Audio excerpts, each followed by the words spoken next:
Es conocido como el padre de la teología cristiana latina. Sus escritos son los primeros testimonios cristianos que han llegado hasta nosotros del cristianismo cuya lengua principal era el latín. Bienvenidos a este resumen de la vida de Tertuliano.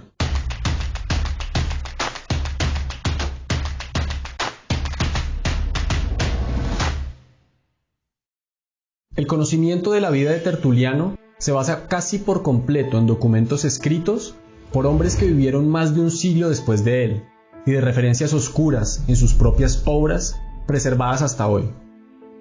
Sobre esta base, se ha construido un resumen general de su vida, pero la mayoría de los detalles han sido continuamente discutidos por los estudiosos modernos. Lo que se sabe de Tertuliano es que nació en Cartago aproximadamente en el año 160 después de Cristo.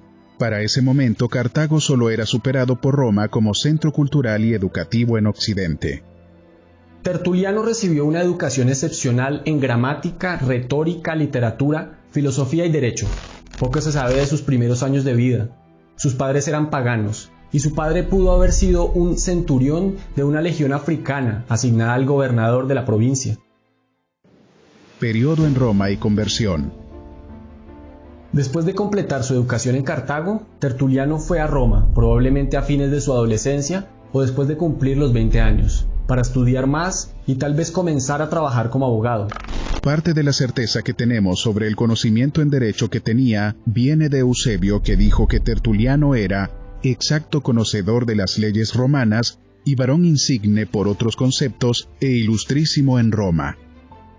Mientras estuvo en Roma, Tertuliano se interesó en el cristianismo, pero hasta el regreso a Cartago a fines del siglo II no se convirtió a la fe cristiana.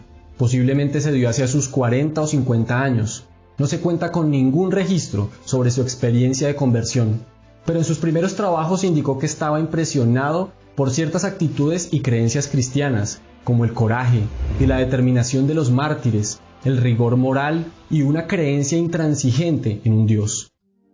Ministerio en Cartago. A fines del siglo II, la iglesia en Cartago se había hecho grande, estaba firmemente establecida, era bien organizada y se estaba convirtiendo rápidamente en una fuerza poderosa en el norte de África. Para el año 225 había aproximadamente 70 obispos en Numidia y proconsularis, las dos provincias de la África romana. Tertuliano surgió como un miembro destacado de la iglesia africana, utilizando sus talentos como maestro para instruir a los no bautizados y a los fieles, y como un defensor literario de las creencias y prácticas cristianas. Según Jerónimo, Tertuliano fue ordenado como ministro de la iglesia, muy probablemente desempeñando el papel de presbítero. Lo más posible es que Tertuliano ostentara algún título dentro de la iglesia, ya que es muy poco probable que pudiera escribir el tipo de tratados que escribió sin ostentar algún rol de autoridad. En el contexto norafricano, las iglesias tenían una estructura basada en ancianos laicos, los cuales gobernaban la iglesia. Probablemente Tertuliano pudo haber sido un anciano laico de su iglesia, sin llegar a ser un obispo.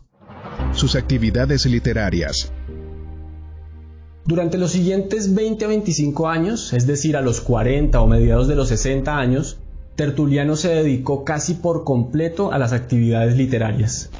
Desarrollando un estilo latino original, el ardiente y tempestuoso Tertuliano se convirtió en un propagandista vivo y mordaz, anticipando muchas ideas teológicas futuras, como la definición de Calcedonia, y sus comentarios sobre la escritura son muy sensibles.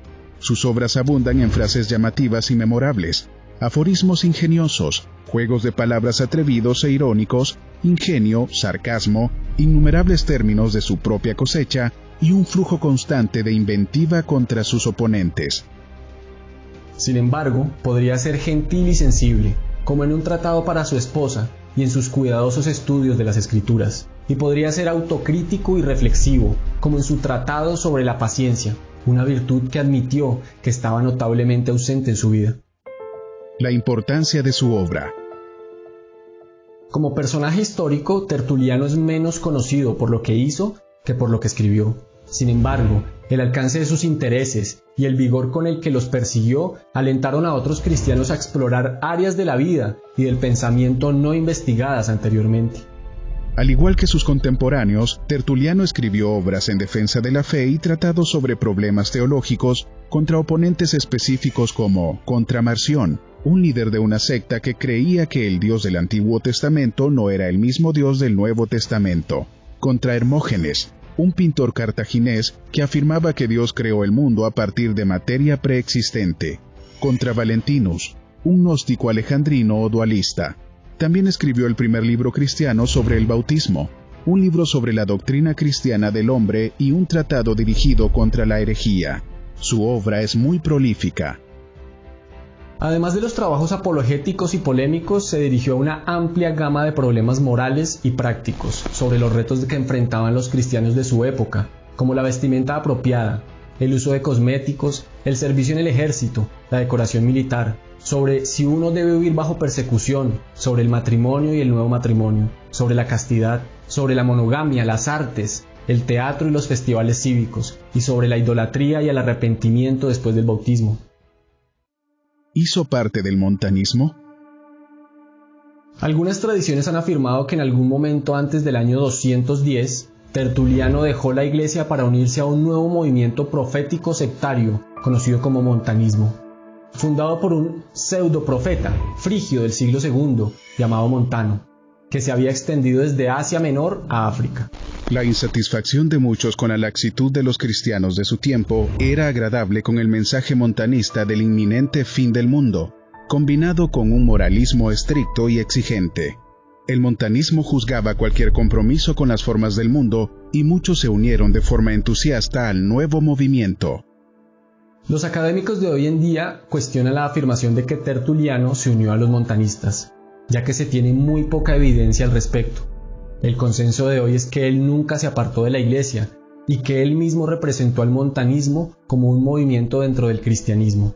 Según la tradición, Tertuliano vivió hasta una edad avanzada. Sus últimos escritos datan de aproximadamente el 220 después de Cristo, pero se desconoce la fecha de su muerte. El legado de Tertuliano. Los escritores cristianos posteriores a Tertuliano lo mencionan con poca frecuencia, y luego de manera desfavorable. Sin embargo, muchos reconocieron sus dotes literarias y su aguda inteligencia.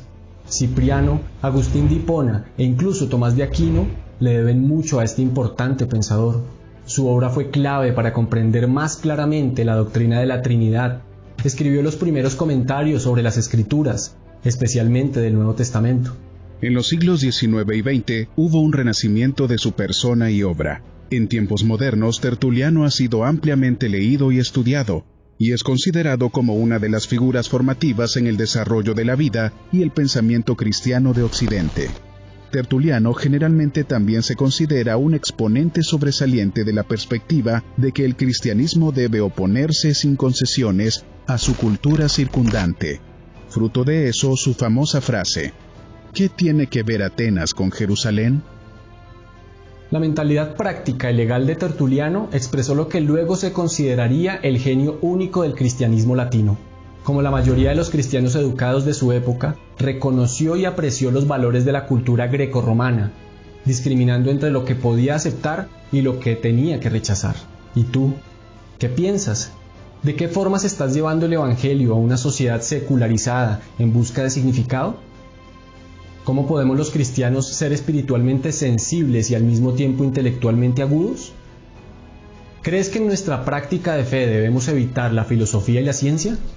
Déjanos tu opinión en los comentarios, pero también suscríbete y activa la campanita para ver más videos como este.